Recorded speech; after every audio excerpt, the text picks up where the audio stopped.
It's a red rock wonderland of hidden canyons, amazing formations,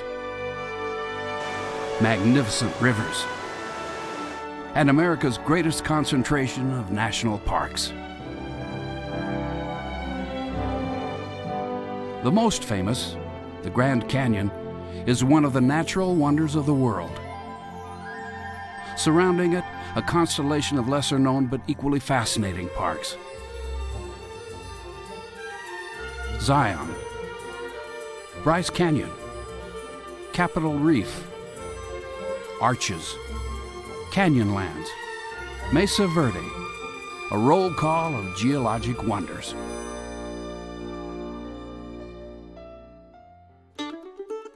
Where adventure is everywhere.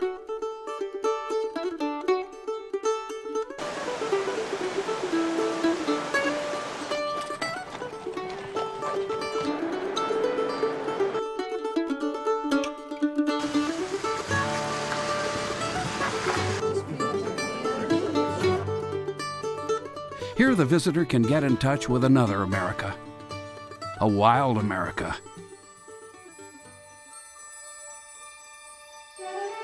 where nature prevails, a place of solitude and wild creatures.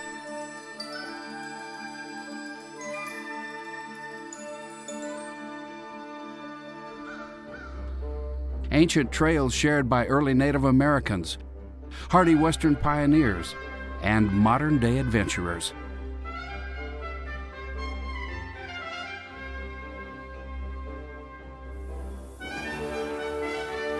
Spread under an azure sky, canyon upon canyon, as far as the eye can see.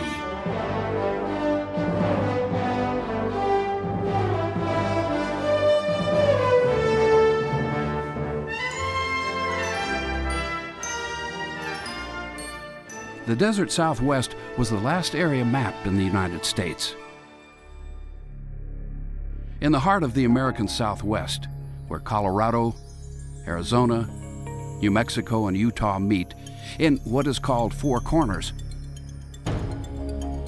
the Colorado River and its tributaries dissect a gigantic geologic uplift, the Colorado Plateau. Four major cities ring this remote land: Salt Lake City, Las Vegas, Phoenix, and Denver. In its heart, a magnificent concentration of parks and monuments. Zion, Virgin River's dramatic gorge, Bryce Canyon and Cedar Breaks, a wonderland of hoodoos, the Grand Staircase, Escalante National Monument, one of the most isolated areas of the Southwest. Capitol Reef, shaped by geologic forces. Canyonlands, a labyrinth of canyons. Arches, stunning natural rock spans. Mesa Verde, mysterious cliff dwellings. Natural bridges, fantastic natural stone architecture. Familiar vistas, Monument Valley. And Grand Canyon, a World Heritage Site.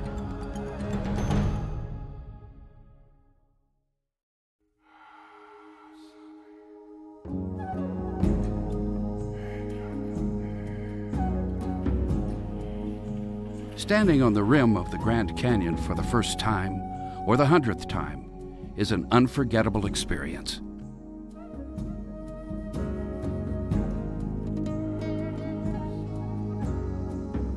Unfolding as far as the eye can see, one magnificent canyon in depth and distance impossible to fathom.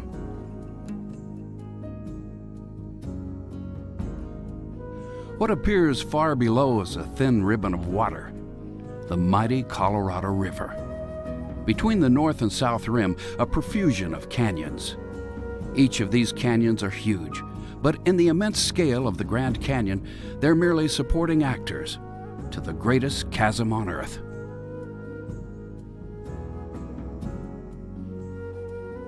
The south rim of the Grand Canyon hosts millions of visitors a year. Just inside the eastern entrance of the park is Desert View Watchtower. Mary Coulter designed this world-famous citadel in 1932 as a rest stop and gift shop. Her stone tribute to Native Americans, a brilliant blend of art and architecture, is decorated with murals depicting Hopi mythology and religious ceremonies. This viewing platform provides a bird's-eye view of the Grand Canyon. Deep in the canyon, these granaries stored corn grown by ancestral Puebloans. Thousands of such prehistoric sites have been documented at the Grand Canyon, including the Tusayan ruins, 3 miles west of Desert View. It's 25 miles from Desert View to the Grand Canyon Village. Along the way, scores of jaw-dropping vistas. Theodore Roosevelt, in 1903, was so inspired, he declared Grand Canyon the one great sight which every American should see.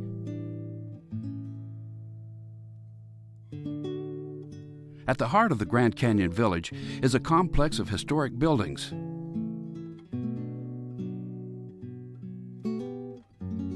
El Tovar Hotel was built near the turn of the century by the Santa Fe Railway. In an effort to attract more ridership, the early railroads built many of America's first national park resorts. Hopi House is another architectural gem, designed by Mary Coulter. This Pueblo-style gift shop promotes native crafts. Just 200 feet from El Tovar is an important roosting area for the California condor. Once threatened with extinction, this magnificent bird with its massive 9-foot wingspan can travel over 100 miles in a single day.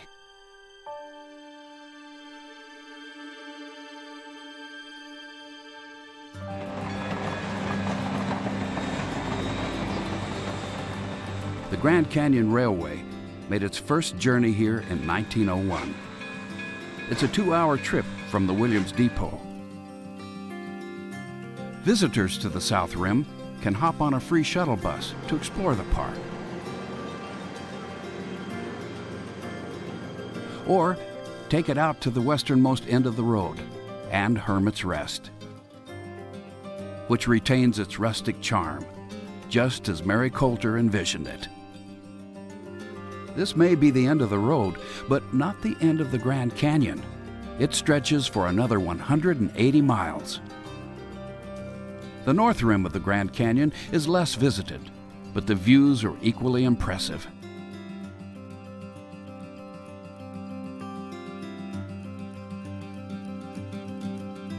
The lodge at Bright Angel Point is splendid in its isolation.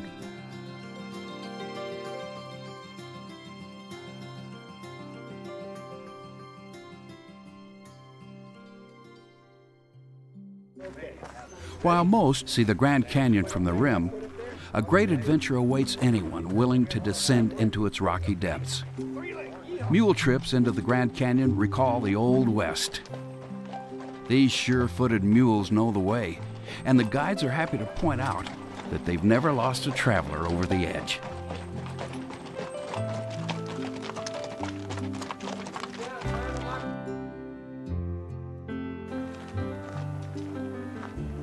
Far more people experience the inner canyon on foot.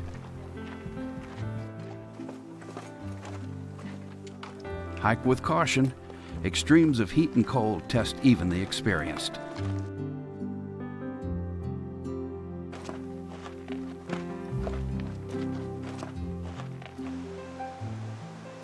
For some, the ultimate canyon adventure is river rafting.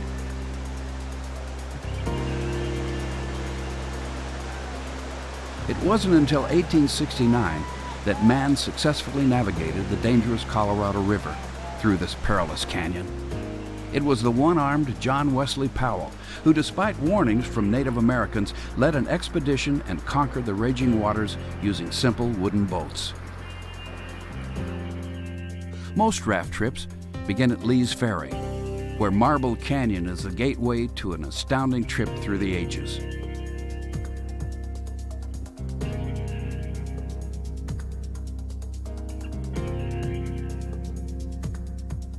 Rafters are treated to a completely different perspective.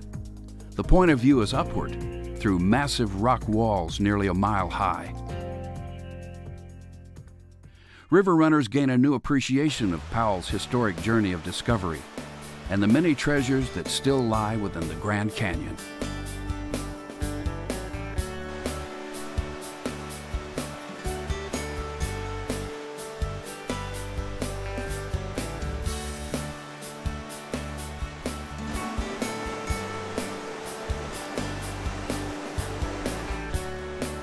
As the powerful Colorado River carves through Grand Canyon, it will drop over 2,200 feet. Gone are the days of uncharted expeditions.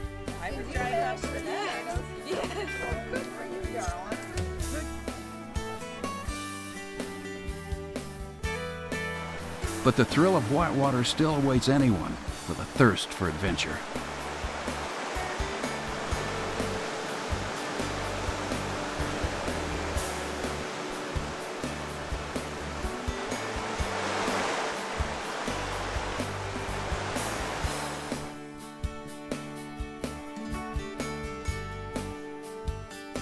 In many ways, the Grand Canyon of the Colorado still remains just as Powell described it, the most sublime spectacle in nature, and the first step on our journey to the fabulous Grand Staircase of the Great Southwest.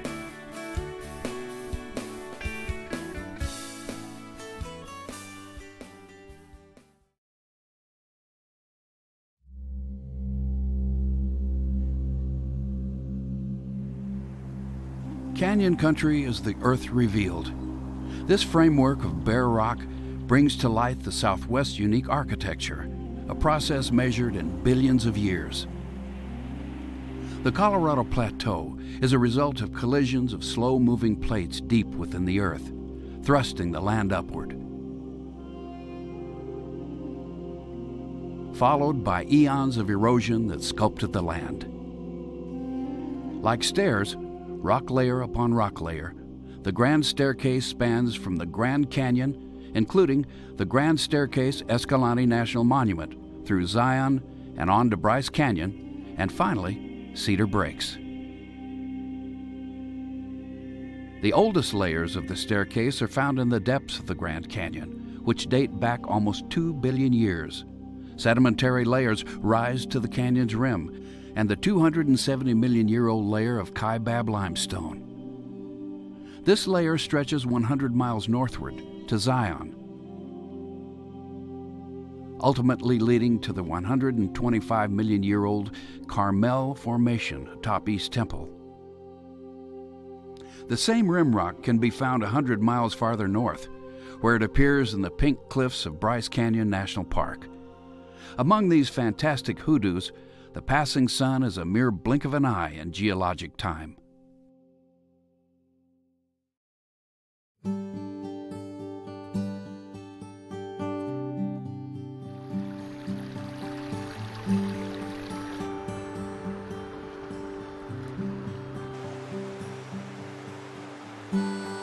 Like an unhurried artist, the Virgin River's been carving out the canyon here in Zion National Park for millenniums. Towering walls of red rock embrace the bottomland of cottonwood, willow, oak, and grass, creating a dramatic setting.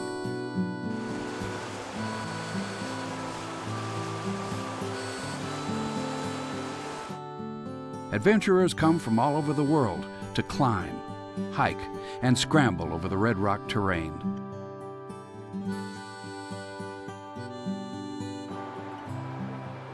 While human history dates back to 6000 BC, it was Mormon pioneers who eventually named this amazing landscape Zion.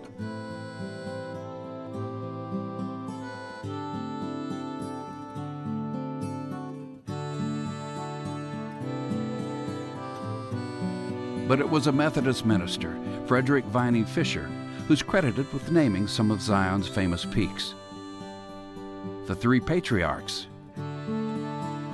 the Great White Throne, the West Temple, and the commanding Angel's Landing. To reach its lofty perch, hikers must switch back up a trail chiseled out of the canyon wall.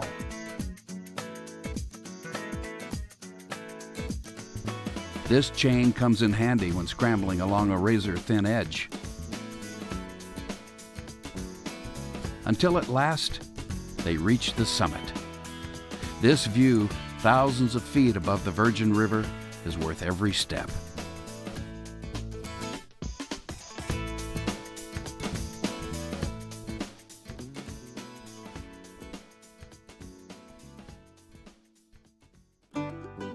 At lower elevations, the land is desert. But in Zion's high country, the terrain is verdant. Its forests of conifers provide a refuge for condors, deer, and bobcats, among many other creatures.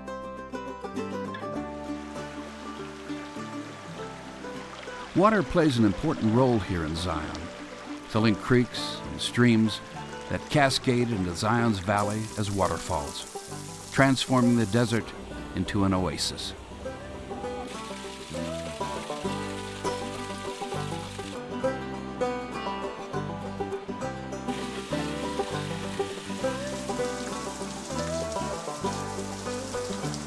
Weeping Rock, with its constant moss-covered water display, is fed by an underground spring that flows through hard rock layers.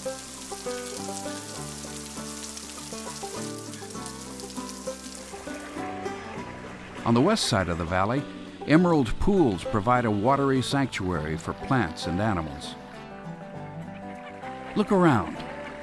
Nature's blessings are everywhere.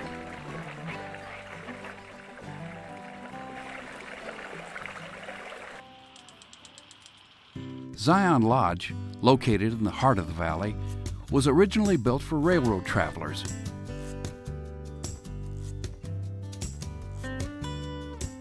From trail rides to bike rides, alternative transportation is encouraged within Zion Canyon. A modern tram system is available for visitors, making stops at popular destinations and helping to relieve congestion and pollution within the park. The next stop is Canyon Junction.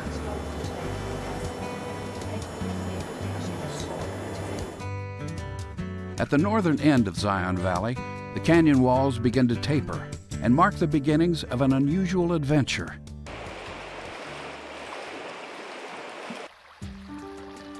The Virgin River is the chief architect of this slot canyon called the Narrows. Hikers must navigate by wading upriver. Make sure you check the weather conditions.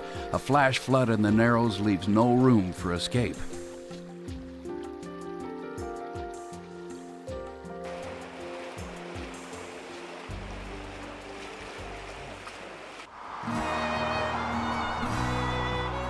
Further east, Zion displays a different personality.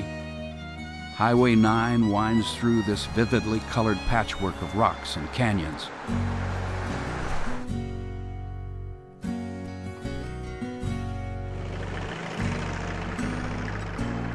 Checkerboard Mesa, with its deep sandstone furrows, is a favorite stop along this scenic route.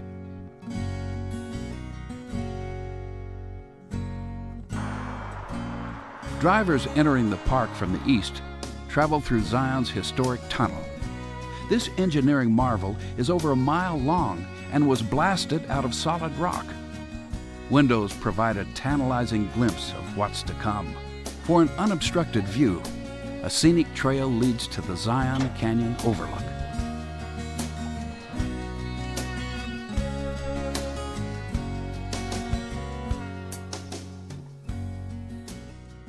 On the west side of the park, Kolob Canyon offers dramatic cliffs and hanging valleys. A launching point for hikes into the remote canyons. And one of the world's longest arches, Kolob Arch. Zion, an ever-changing masterpiece of nature.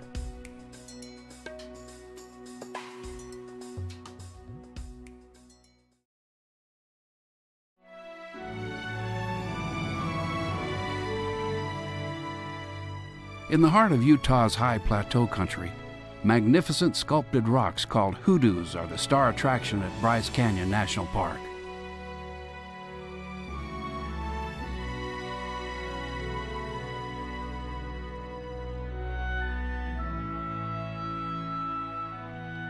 Bryce Canyon isn't really a canyon. It's a series of limestone amphitheaters carved out of the Paunsaugunt Plateau's eastern edge. These distinctive pink rocks, perched atop the grand staircase, are young in geologic terms, a mere 50 to 60 million years old. Geologists believe these formations are a result of a dynamic series of events that spanned millions of years. Sediments, some thousands of feet thick, deposited in an ancient lake, were brought to the surface by uplift.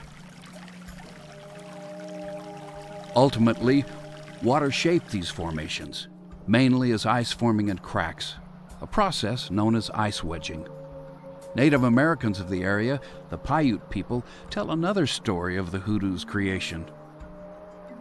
Long ago, in the time before Indians, the legend people resided here. The Paiutes claim they were mystical animals that could take the form of people. And according to legend, one day they did something wicked. Then the powerful spirit, Coyote, became angry with them and turned them into rocks. Look closely and you'll see them, standing in rows, sitting, some clinging to each other, many with paint on their faces. There's plenty of wildlife to see on the high plateau.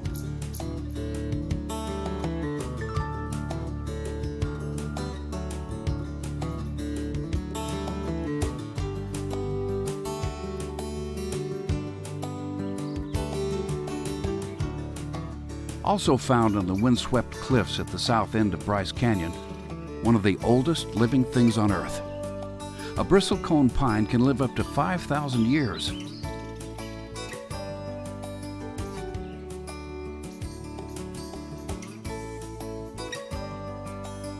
Bryce Canyon was named after Ebenezer Bryce, a Mormon settler who moved to this remote southern Utah valley back in the 1800s with his wife Mary. Bryce lasted about 5 years before moving on. Ebenezer would be surprised to find that the isolated badlands he left behind now attract people from all around the world.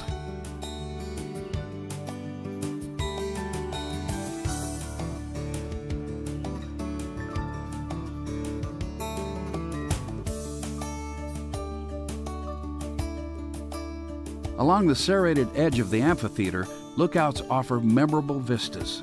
Sunset Point, Bryce Point, and the ever-popular Sunrise Point.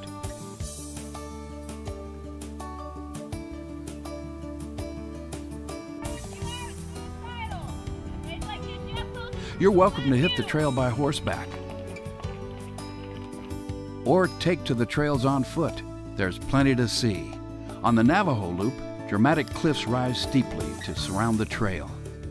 A 500-year-old Douglas fir competes for sunlight among the cliffs at Wall Street. This wintry blanket of snow is a familiar sight at Bryce. At over 8,000 feet in elevation at the rim, winter's grip can hang on well into spring. Brilliant whites highlight the intricate network of spires. And where there's snow, there's winter sports.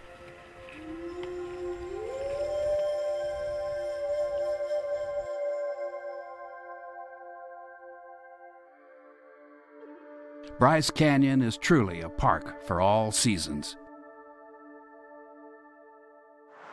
Just a short drive west of Bryce at Red Canyon, Highway 12 tunnels through colorful rock, reminiscent of Bryce.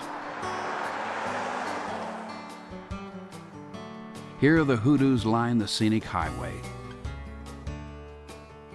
And the surrounding Dixie Forest is a recreational playground.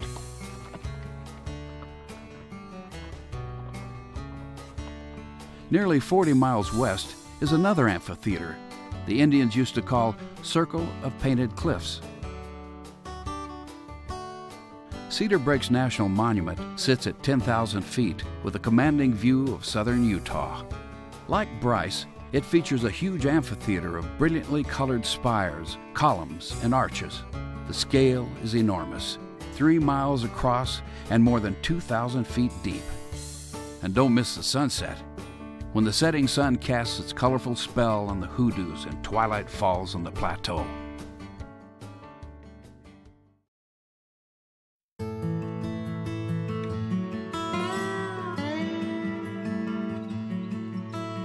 The vast landscape of the Grand Staircase, Escalante National Monument, is one of the most isolated areas of the Southwest. Its collection of scenic and historic lands are rugged and remote. Travelers are challenged by its isolation.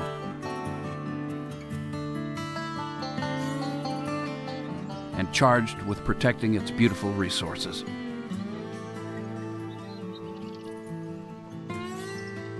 Including some of the most recent and scientifically important discoveries of dinosaurs. It ranges from the spectacular Grand Staircase of cliffs and terraces to the beauty of Escalante River canyons. In total, it spans nearly 2 million acres of public lands. Open for adventure.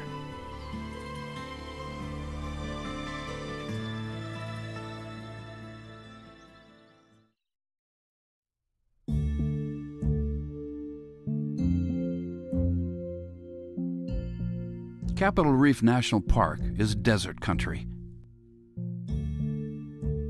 Here, you can witness a nearly 100-mile-long warp in the Earth's crust, the astonishing Water Pocket Fold. High-clearance vehicles are recommended to explore remote areas of this isolated backcountry. The powerful geologic forces that shaped the Colorado Plateau also created Capitol Reef's tiered rock layers. These long, parallel ridgelines were eventually eroded by water, forming this magnificent landscape. Survival in this arid expanse is challenging. Yearly rainfall, a scant 6 or 7 inches. Summer storms supply most of the moisture here. Then the sun-baked stream beds flow with life-sustaining water. And the desert blooms.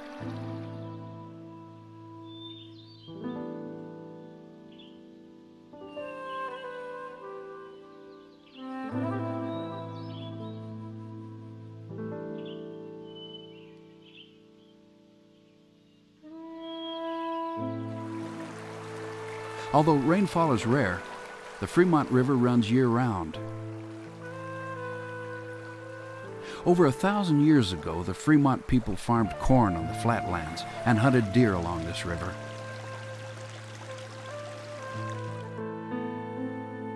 On the canyon walls, they painted pictographs and etched petroglyphs. But what do these portrayals tell us? Does this ancient art represent symbolic messages from the past? No one is certain. Nor do we know the reason for the Fremont people's sudden exodus from the region around 1300 AD. Less puzzling is the story of the Mormon pioneers who settled on the banks of the Fremont River centuries later. Elijah Behunin carved blocks out of the Red Rock Cliffs to build this rock cabin back in 1891. This was home for Elijah, his wife, and 8 children, until floods from the Fremont River washed away their crops. The Behunins picked up and relocated to Fruta, a few miles upstream, where they joined other farmers and planted orchards which still bear their names, as do the quaint homes they lived in.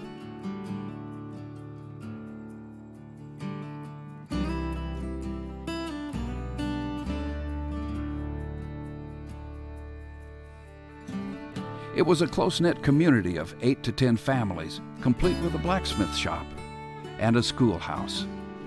The Fruta School was built on land Elijah Behunin donated to the community. His daughter Nellie began teaching all 8 grades in this quaint one-room schoolhouse at the ripe old age of 14. By the time Capitol Reef was declared a national monument in 1937, residents had already begun leaving. Soon after the outbreak of World War II in 1941, the students closed their books and the school bell rang for the last time.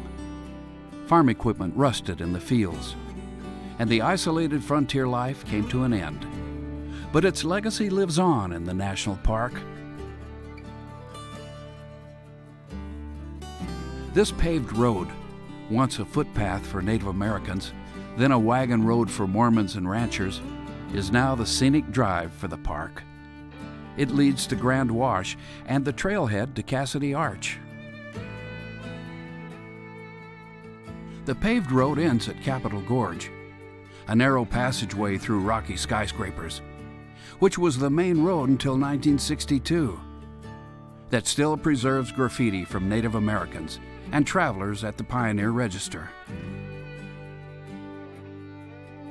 In some areas, sandstone in the water pocket fold has eroded into monumental white domed peaks. These rounded formations reminded early travelers of the Capitol building in Washington, D.C. Other sections reveal towering ridges 1,000 feet high of nearly impassable rock, or reefs as we call them today, which is how the area came to be known as Capitol Reef, where dramatic desert landscape and colorful human history combine for a fascinating adventure. But Utah has a few more impressive landmarks to visit. We'll head east to a new destination.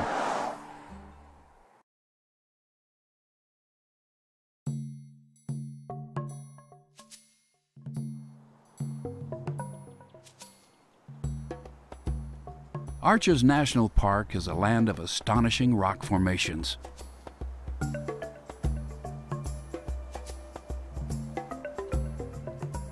This amazing collection of natural rock spans is unrivaled anywhere in the world. The park is home to over 2,500 natural sandstone arches.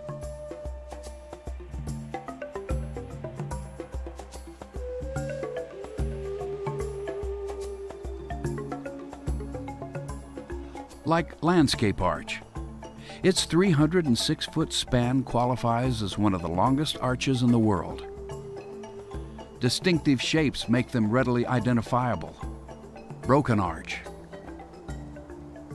Turret Arch, Skyline Arch, and one of the most recognizable, Double Arch, and the seemingly gravity-defying Delicate Arch.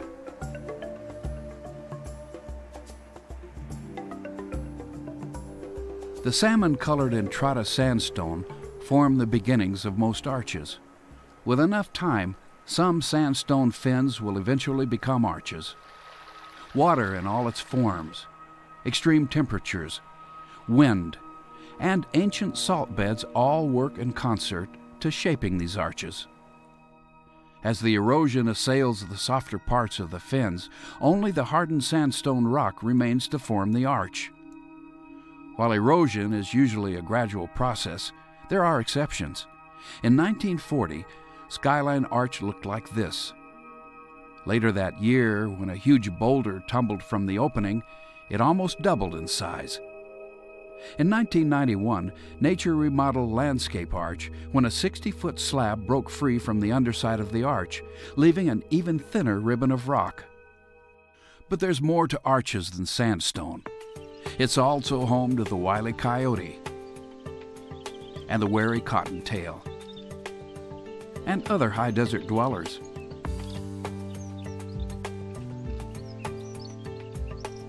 Water is in short supply in the high desert. Salt Creek is one of the few year-round streams in Arches. Near the creek is a panel of petroglyphs, evidence that Native Americans once passed through the park. In the 1800s, the Wolf family lived nearby and watered their cattle at the stream. Civil War veteran John Wesley Wolf, together with his son Fred, ranched here for 20 years. A rundown corral, rustic root cellar, and weathered cabin are a reminder of their hardscrabble frontier life. In the 1950s, one of the West's most famous writers, Edward Abbey, spent time as a seasonal ranger in Arches. He would go on to write the classic Desert Solitaire. The wondrous collection of sandstone formations in Arches National Park also includes spires, balanced rocks, sandstone fins, and monoliths. A cruise down the scenic drive is unforgettable.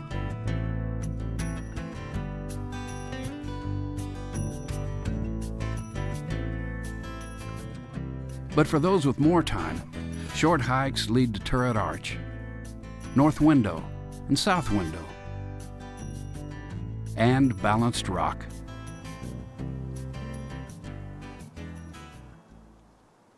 Arches landscape was not always a desert. About 165 million years ago, the area was temperate and much cooler, home to dinosaurs. These are their footprints: three-toed meat eaters and giant four-legged plant eaters that weighed more than an elephant. Footprints left in the mud of ancient island seas were turned to stone, and after millions of years, revealed by the same process of uplift and erosion that formed the arches. Today's travelers leave behind different kinds of tracks. Bike tracks. The rugged terrain in the public lands outside of Arches National Park has become a mountain biker's mecca, home to some of the most demanding and scenic mountain biking in the world.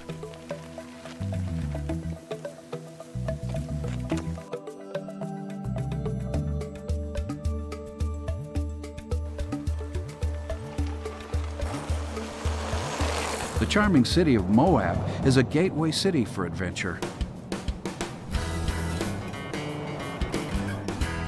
The fabled Slick Rock Trail leads to family fun.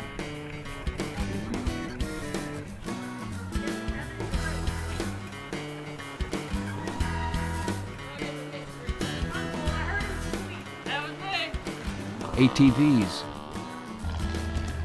scenic flights, river rafting, rock climbing.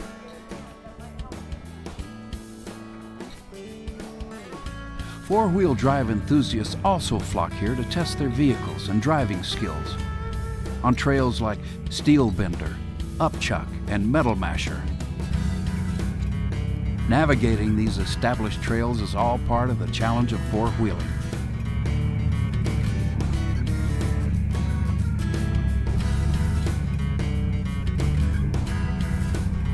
And a passport to the incredible Red Rock scenery.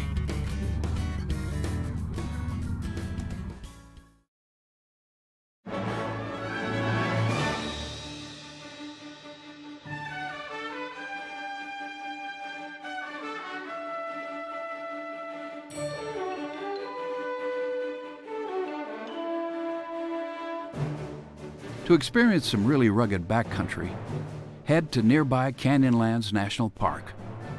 This national park is enormous. 527 square miles of canyons, mesas, and buttes.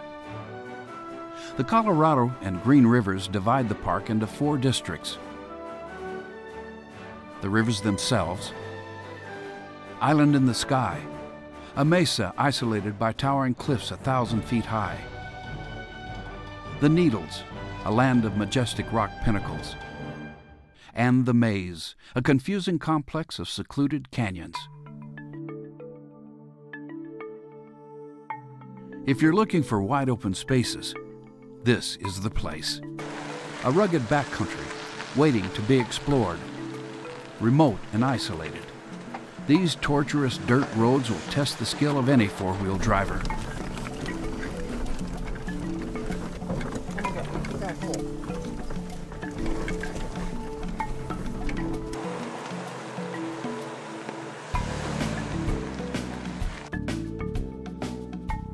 Some ride their mountain bikes, others choose to hike.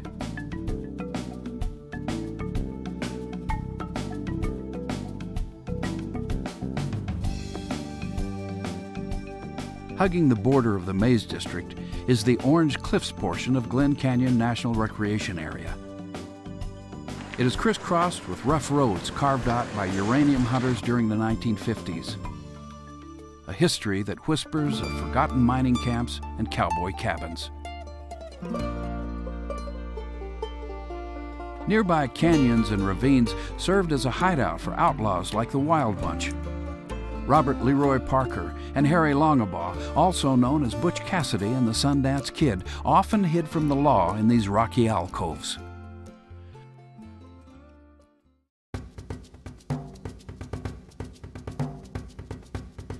Near the maze, the secluded Horseshoe Canyon preserves some of the most magnificent examples of Barrier Canyon-style rock art in North America.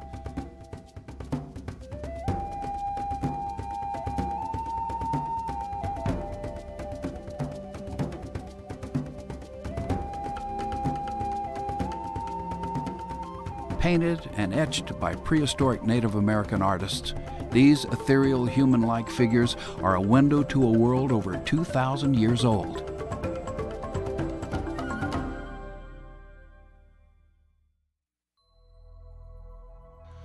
Island in the Sky offers some of the most dramatic views in Canyonlands.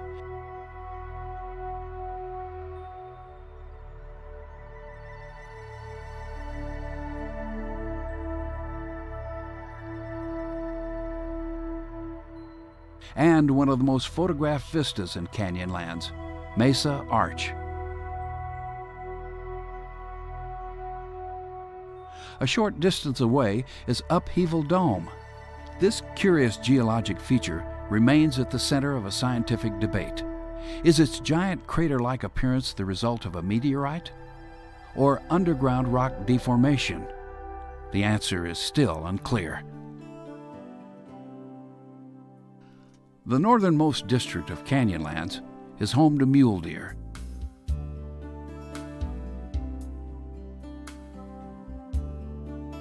And desert bighorn sheep. Once numbering in the millions, these wary creatures were pushed to near extinction by disease and overhunting, but now appear headed for a comeback.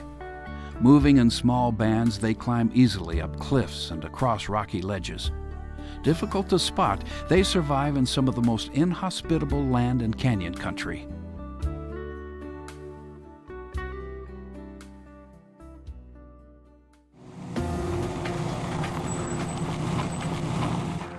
Schaefer Trail is a spectacular switchback dirt road that was once used by miners and cattlemen. Today it's a biker's fast track down to the White Rim.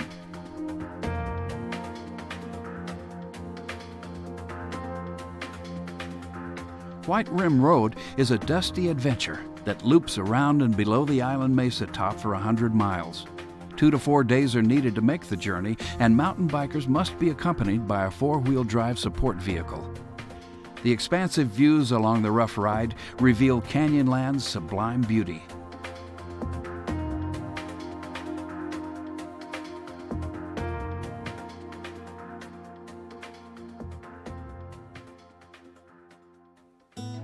Sharing the mesa top with Island in the Sky is Dead Horse Point State Park. Dawn from the overlook is simply unforgettable.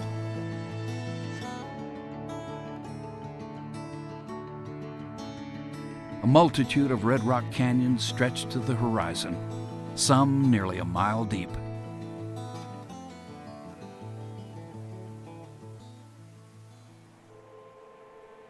Located in the southeast corner of Canyonlands is its 3rd district, the Needles.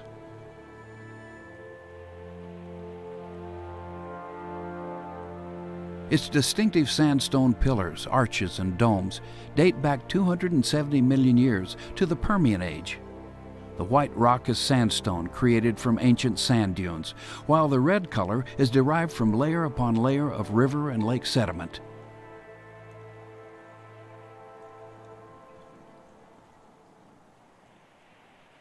Cave Springs Trail leads along the base of a sandstone formation to a spring, which during the cowboy era of Canyonlands provided water for the old camp in the cave.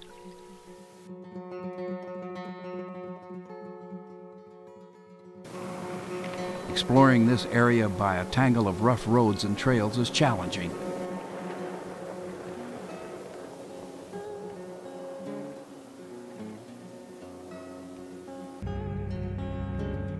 Elephant Hill is one of the most difficult four-wheel drive roads in canyon country.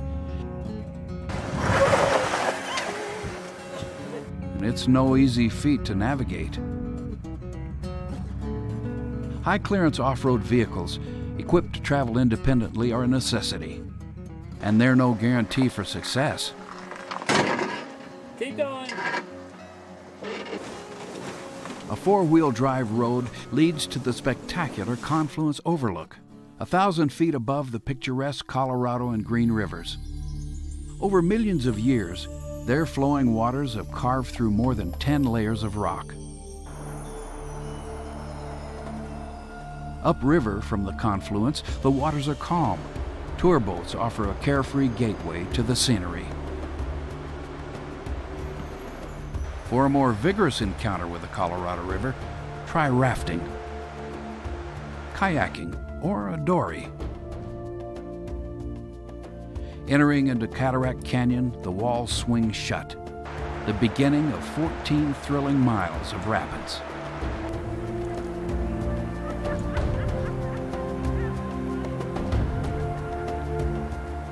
At the big drop, the river descends 30 feet in 1 mile, creating a heart-pounding whitewater experience. Within Canyonlands National Park, the rivers are still free-flowing and wild. But just downriver from the park boundary, the Colorado River runs into Lake Powell.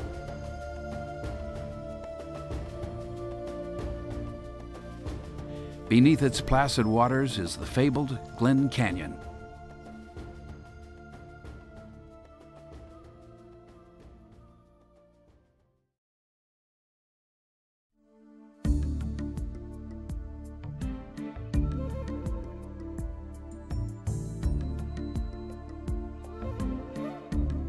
Construction of the Glen Canyon Dam was completed in 1963. It took 17 years for the Lake Powell Reservoir to completely fill.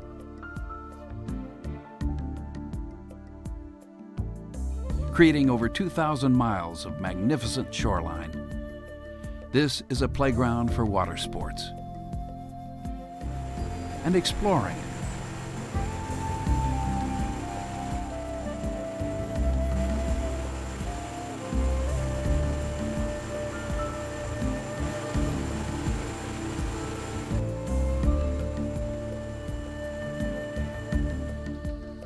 On the east side of the lake is a natural wonder, often described as the largest natural bridge in the world, Rainbow Bridge.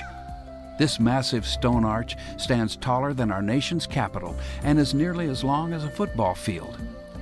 Until the creation of Lake Powell, the bridge occupied a remote canyon several miles away from the shores of the Colorado River. Now, thanks to Glen Canyon Dam, boaters have easier access to this sacred landmark. The Navajo believe rainbows represent the guardians of the earth. Many tribes still travel here to pay homage to this natural wonder.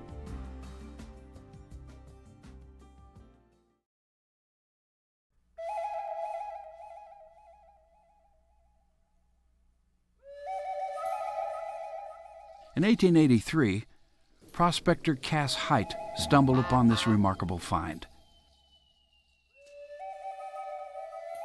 3 of the world's finest examples of natural bridges. He and his fellow prospectors first named them president, senator, and congressman in order of their sizes. Natural bridges look like arches, but it took millions of years for meandering streams to carve through the canyon walls and form these natural stone bridges. After the monument was expanded to include nearby Puebloan ruins, the names of the bridges were changed in honor of the ancestral Puebloans who once lived in the area.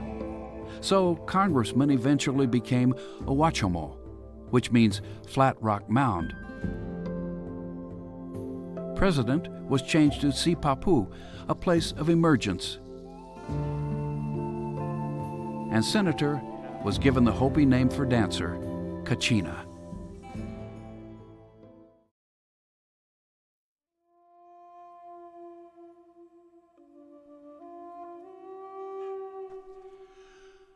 A visit to Mesa Verde is like traveling back in time. You can explore ancient dwellings and scale to lofty heights with a ranger.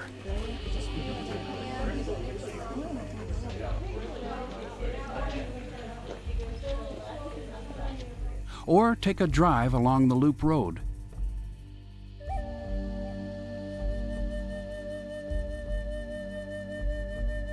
Walk a cliffside trail to witness rock art.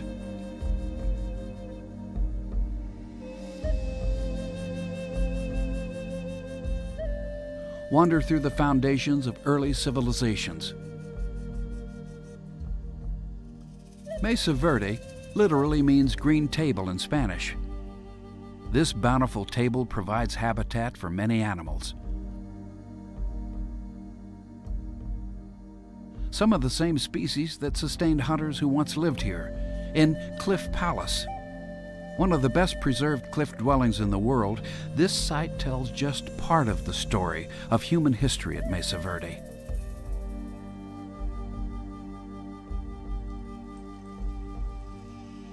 The first dwellings were believed to be semi-subterranean pit houses, home to the basket makers.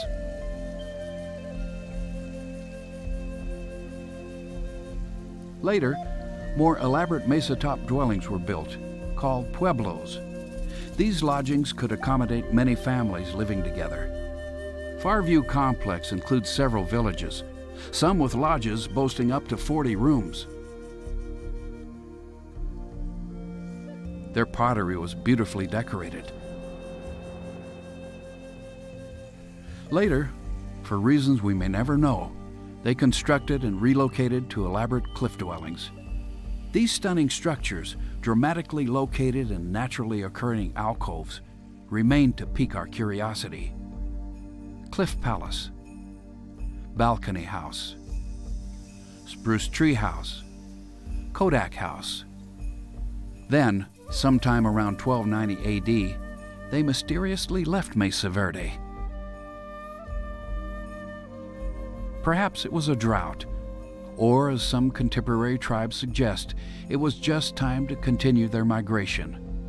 But whatever the reasons were, their legacy remains alive and well, and continues to this day in pueblos across America's great Southwest.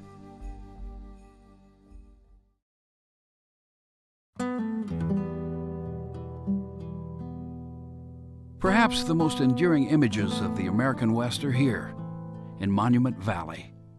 This Navajo Nation tribal park straddles the Arizona-Utah border in the fabled Four Corners region of the Southwest. The Navajo say, "It is a place to walk in beauty."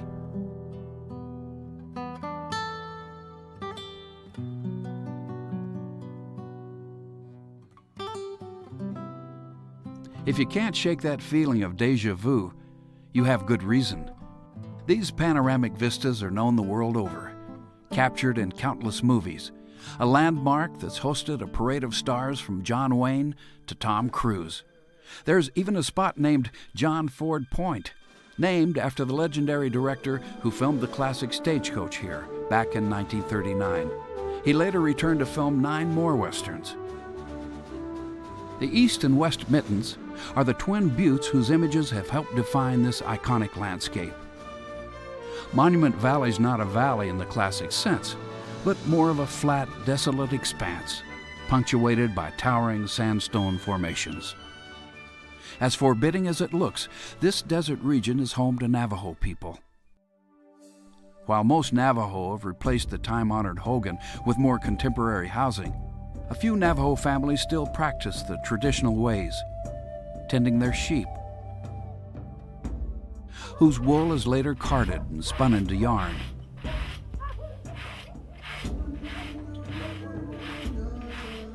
And woven into blankets and rugs. A centuries-old artistry handed down from generation to generation.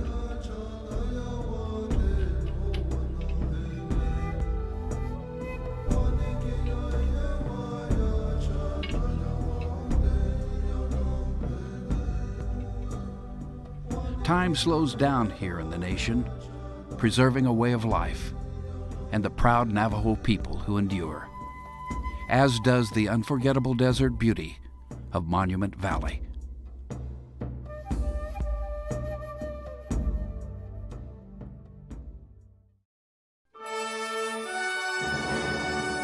The Great Southwest is still America's legacy, wild and waiting. A place where shadows of the Navajo still cross the landscape beneath a sapphire sky. Brilliantly colored canyons, where Butch and Sundance could easily find a hideout. Where orchards blossom from trees planted a century ago by Mormon pioneers. Places of adventure.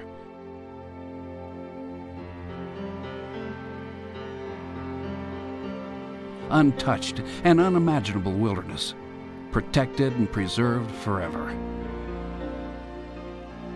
For all the generations yet to come, a Red Rock adventure and a sense of personal discovery await in the Great Southwest.